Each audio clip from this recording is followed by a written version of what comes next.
Stephanie Mohan was pregnant at the age of 18. She was dumped by her boyfriend and she was just 2 months into her polytechnic course.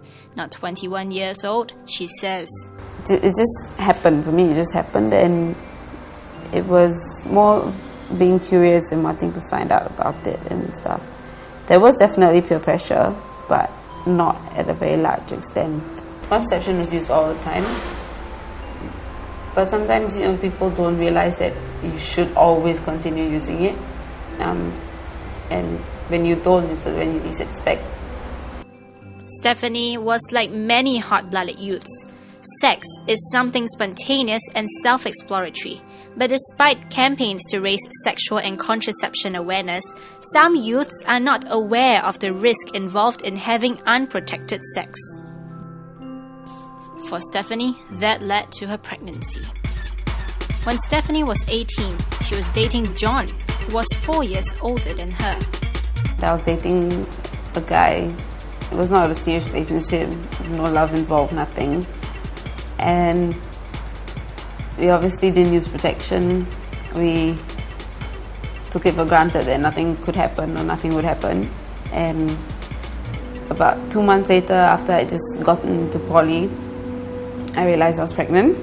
In school, they did talk about using protection and not being sexually active and all that, but in school, at least my school, they are scared to be open about it, so you don't really learn very much about it. When you date a guy who's older, you think he knows more, so you just are oblivious to whatever else happens after that, and that's the scary part, because at the end of the day, when you get caught and you get pregnant, you suffer.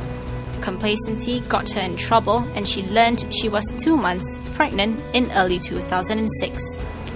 He was working in a club then, so I had to wait for him to come meet me at like 6 o'clock in the morning.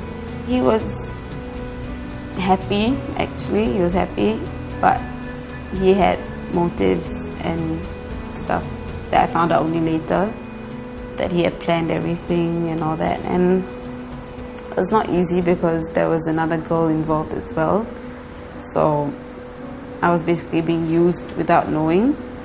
He chose the other girl instead of me, and so I just let it go. I said, forget about it. And when I gave birth, he saw our son till he was about 3 months old, and then he just totally disappeared. So my kid's gonna be 3 in December, and he's not seen him at all. Faced with tough choices for her future, Stephanie decided to pull out of a polytechnic course and have the baby. It was either to choose the easy way out, to abort baby, or to actually go through with it and keep the baby. After a lot of counseling, doctor's opinions and everything, I decided to go ahead and keep the baby. But at the same time, people don't realize the difficulties that they go through during that period of time. But you have your moments when you're down and you're upset, and you can never rely on your partner to be there for you throughout the 9 months. Stephanie felt all alone, alone with her decision, alone to bear her child, and alone to suffer the consequences. At these 7 months without him, I was on the labor bed alone. They wouldn't let anyone else in. My mom was there, but every girl's dream is to give birth with their partner beside them, and you are there alone. No one's there to share your joy. You go through a lot of emotional stress, you go through a lot of depression. I mean, I went through depression, so. Loneliness consumed Stephanie, and as she grappled with pregnancy, she sank into depression. Basically being there without my partner being there. Like, I had everyone else around me, my family, my friends, but at that point of time, the most important person is the partner, and the person not being there was the toughest. And you don't realize that when you are going through that, whatever, half an hour of pleasure with the guy. A lot of nights crying to sleep, crying.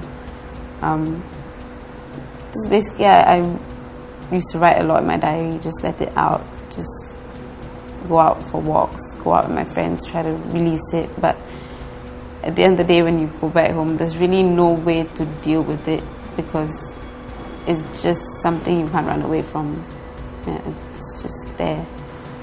If I ever see him, first thing I'm going to ask is, how do you sleep at night? Because you know that you have a kid, and yet who's your own flesh and blood, and you just don't acknowledge it, you don't care. As Stephanie prepared for the birth of a child, nothing was more taunting than facing up to the kind of sacrifices she had to make. Razor TV finds out more in the next clip.